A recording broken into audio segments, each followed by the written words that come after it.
once again welcome to the Saraswati group of education.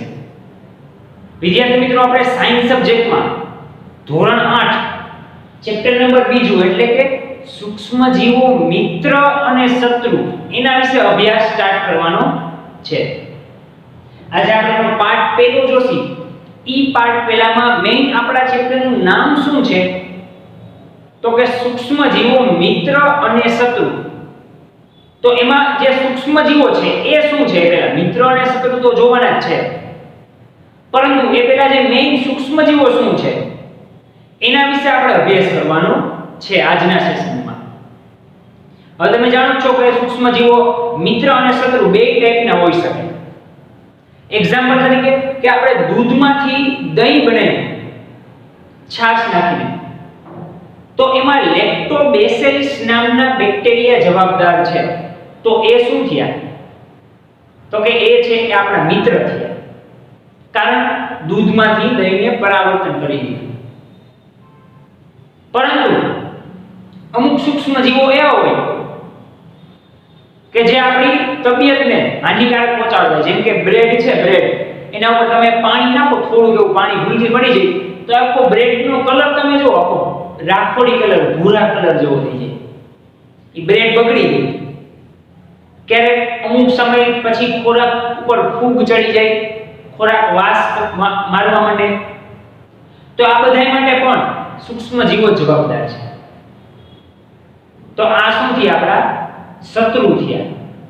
એટલે આપણે આ ચેપ્ટરમાં પહેલા તો મેઈન સૂક્ષ્મજીવો શું છે એ જોવાનું છે, એ આપણે આજના પાઠમાં જોઈશું. પછી આપણે જેમ જેમ ચેપ્ટરમાં આગળ જઈશું એમાં આપણે પહેલા અહીંયા આપણા મિત્ર જોવાના છે અને પછી સાથે સાથે સૂક્ષ્મજીવો એટલે કે શત્રુ પણ જોવાના છે. કે મિત્ર છે તો કઈ રીતે આપણને ફાયદાકારક છે, જ્યારે શત્રુ છે તો કઈ રીતે આપણને નુકસાન પહોંચાડે છે, એ આપણે જોવાનું છે. ઓકે, સાવ ઈઝી ચેપ્ટર છે બાળકો, મજા આવશે તમને ભણવાની, કારણ કે આ ચેપ્ટરમાં ઘણું નવું નવું શીખવા પણ મળશે તમને. ઓકે, ચાલો આપણે સ્ટાર્ટ કરીએ. તમારી આસપાસ તમે જોતા હોય તો બાળકો ઘણા બધા શું હોય, વનસ્પતિ હોય, પ્રાણીઓ હોય, પશુ હોય, પક્ષી હોય, કેટલી બધી વસ્તુ હોય. તમે નરી આંખે જોઈ શકતા હોય ને કે જો ભાઈ એ હરણ જાય, કૂતરું જાય, બિલાડી જાય. સ્વાભાવિક છે આપણે નરી આંખે જોઈ શકવાના છે. પરંતુ કેટલાક સજીવ એવા છે કે જે આપણે નરી આંખે જોઈ શકતા નથી.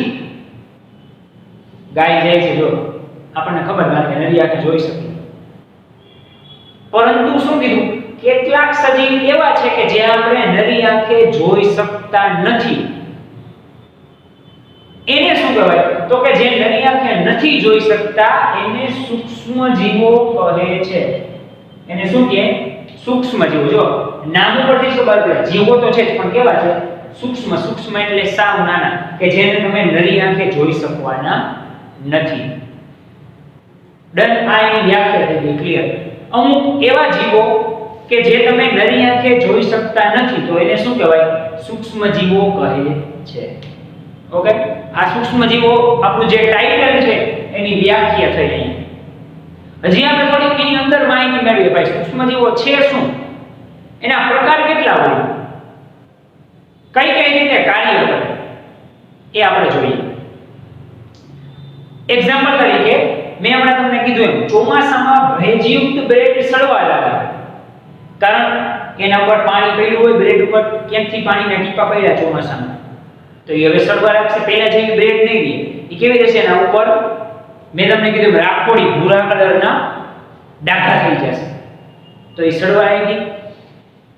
તથા સપાટી પર સફેદ રાખોડી ધબ્બા પડી જાય છે. હમણાં જેમ આપણે વાત કરી, એની જે બ્રેડની સપાટી હોય, બહારની સપાટી, એના ઉપર સફેદ કલરના અને રાખોડી કલરના ધબ્બા પડી જાય.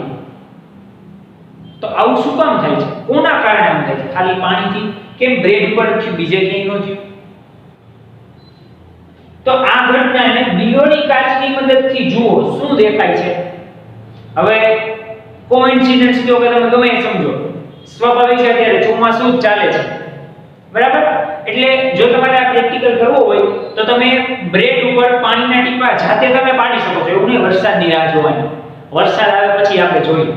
પાણી તો પાણી જોઈએ, બરાબર? એટલે તમે જાતે બ્રેડ ઉપર પાણીના ટીપા પાડીને થોડાક સમય પછી એનું અવલોકન કરી શકો છો કે શું થાય છે, અને એ તમને નરી આંખે નહીં દેખાય, પરંતુ એ જે સફેદ રાખોડી રંગના જે ધબ્બા છે એ બિલોરી કાચની મદદથી તમે આરામથી જોઈ શકશો.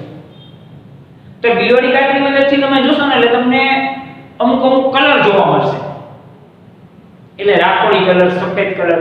અને જો વધારે પ્રમાણમાં તમે એને સૂક્ષ્મદર્શક યંત્રની મદદથી જોશો તો એમાં તમને સૂક્ષ્મજીવો હલનચલન કરતા હોય ને એવું પણ દેખાશે.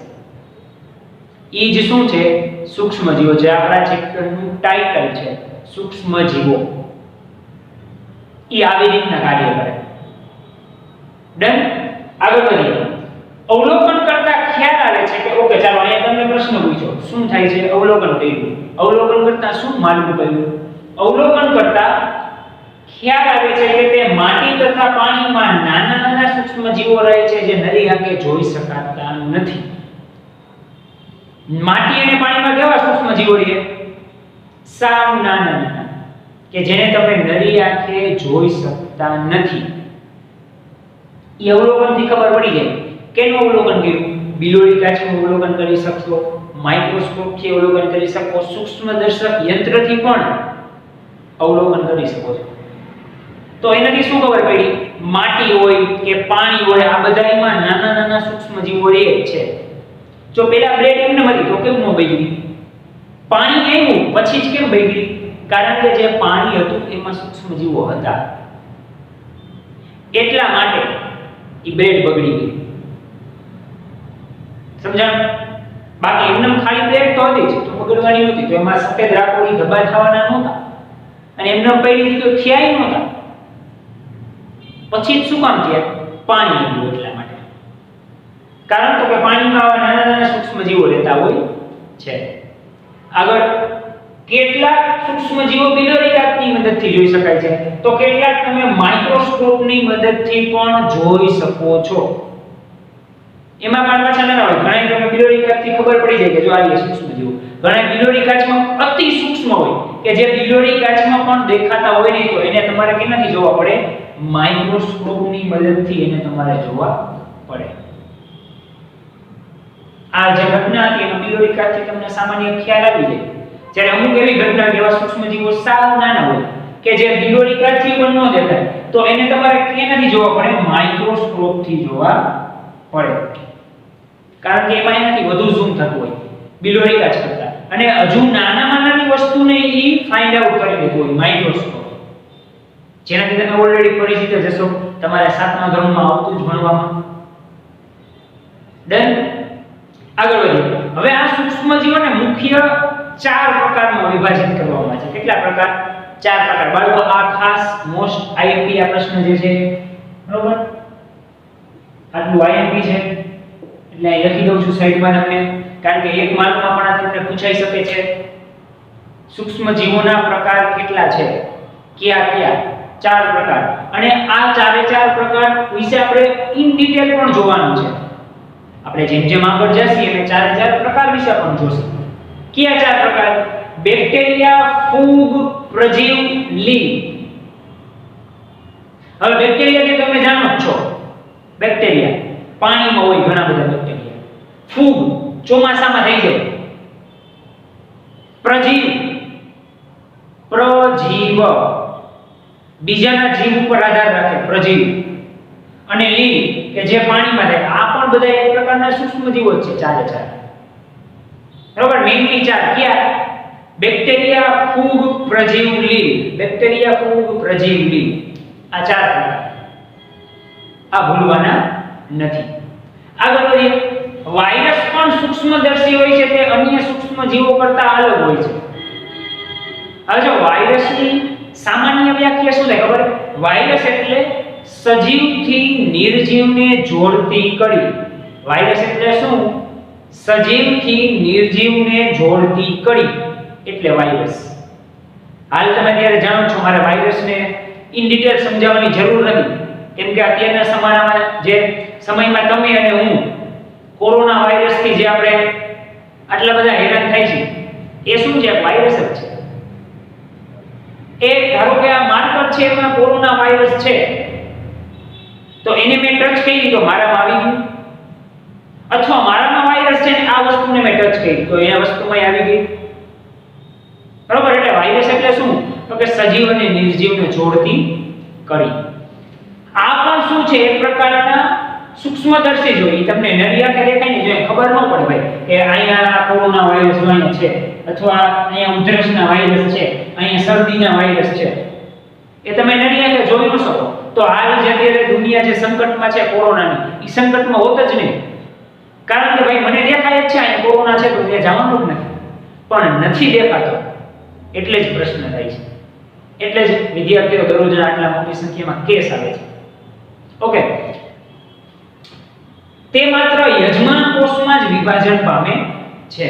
યજમાન એટલે શું? ધારો કે આમાં છે તો આને મેં ટચ કર્યું, એના માટે હું તો મહેમાન છું, નવો યજમાન છું ને, મારા મામી એમાંથી. હવે શું કરીશું કે હું પણ બધાને ફેલાવીશ.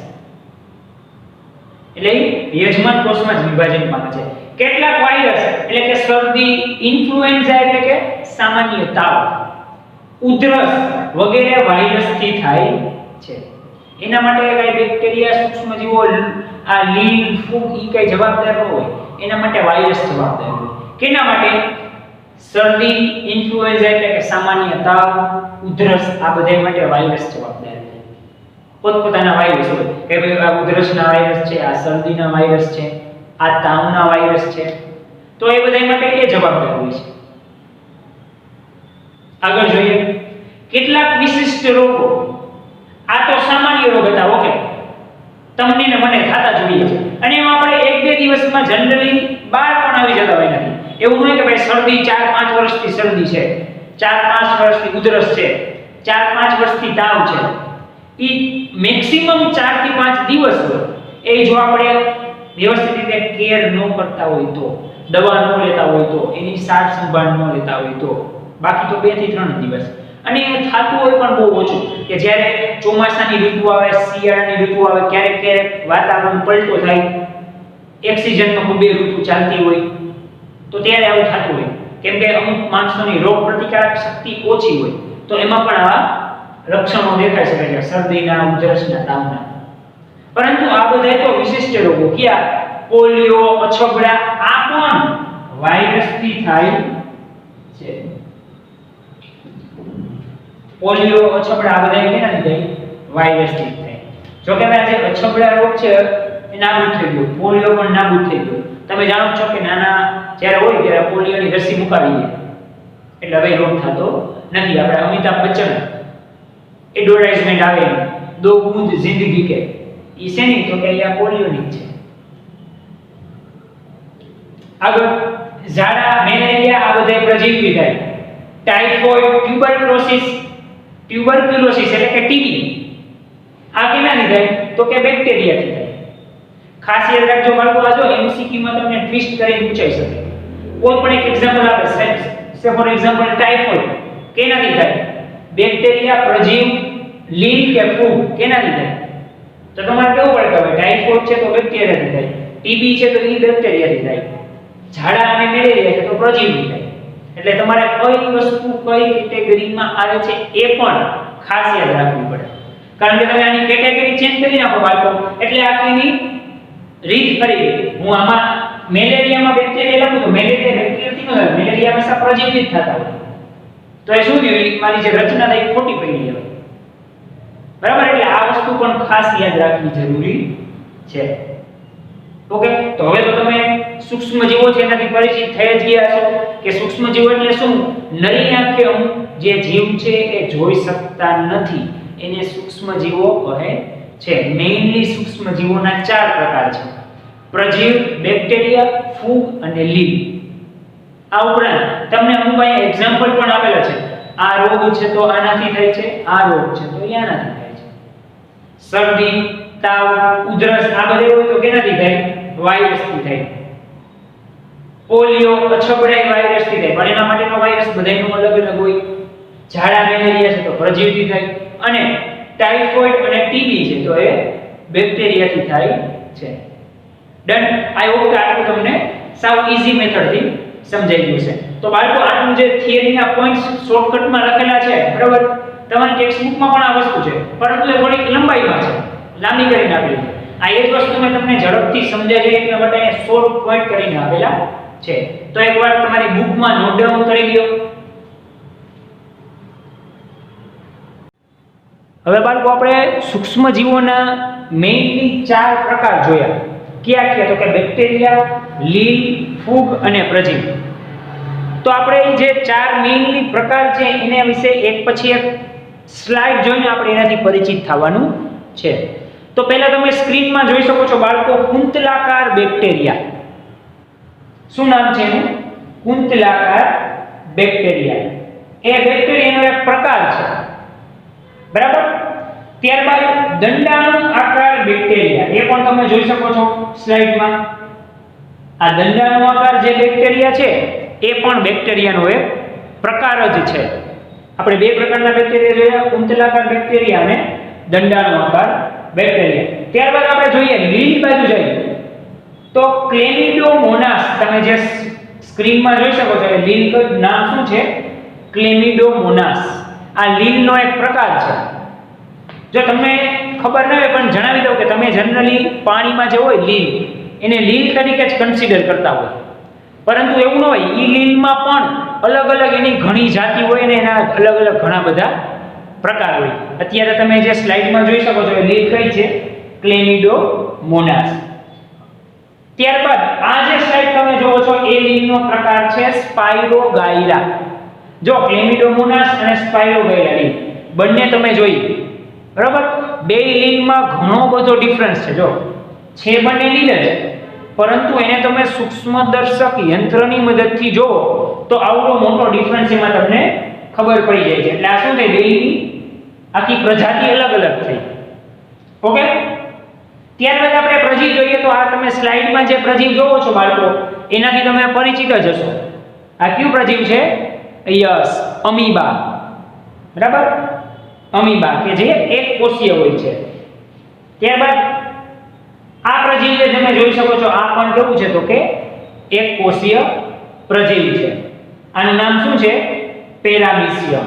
અમીબા અને પેરામીશિયમ બંને કેમ આવે છે? પ્રજીવમાં આવે છે. ઓકે. હવે આપણે ફૂગની વાત કરીએ મિત્રો. તો જે તમે જે આ પેલી ફૂગ જોવો છો એ બ્રેડ મોલ્ડ છે. ફૂગનું નામ છે શું છે? Bread mould. ઓકે.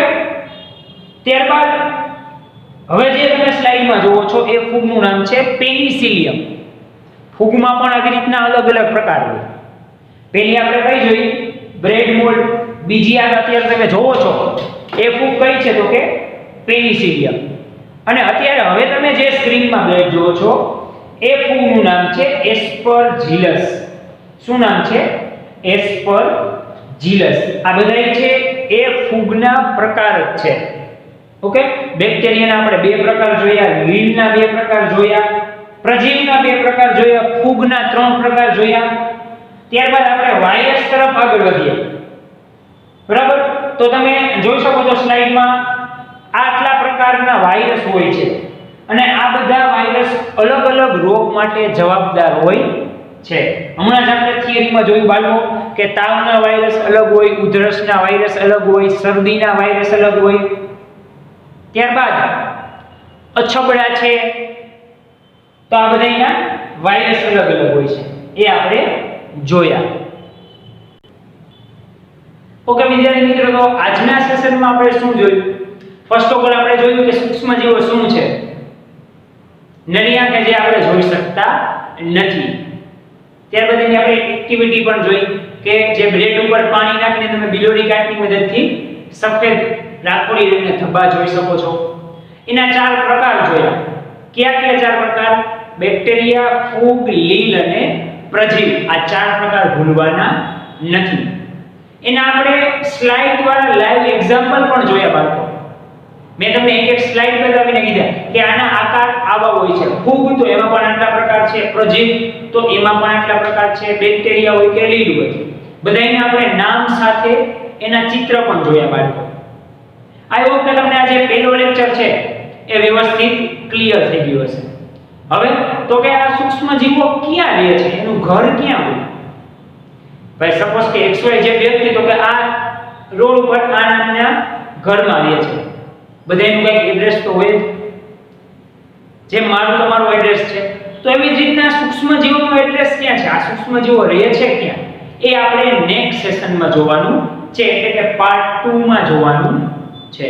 ઓકે, તો આ પાર્ટ 1 માં જેટલી આપણે થિયરી લખેલી હતી એટલા પોઈન્ટ્સ તમારે હોમવર્કમાં 2 વાર લખવાના છે. ઓકે બાળકો, આઈ હોપ કે આજનો લેક્ચર તમને વ્યવસ્થિત ક્લિયર સમજાઈ ગયો છે. વધુ આપણે આવી જ સેલી થિયરી સાથે નવા લેક્ચરમાં મળીશું. Thank you.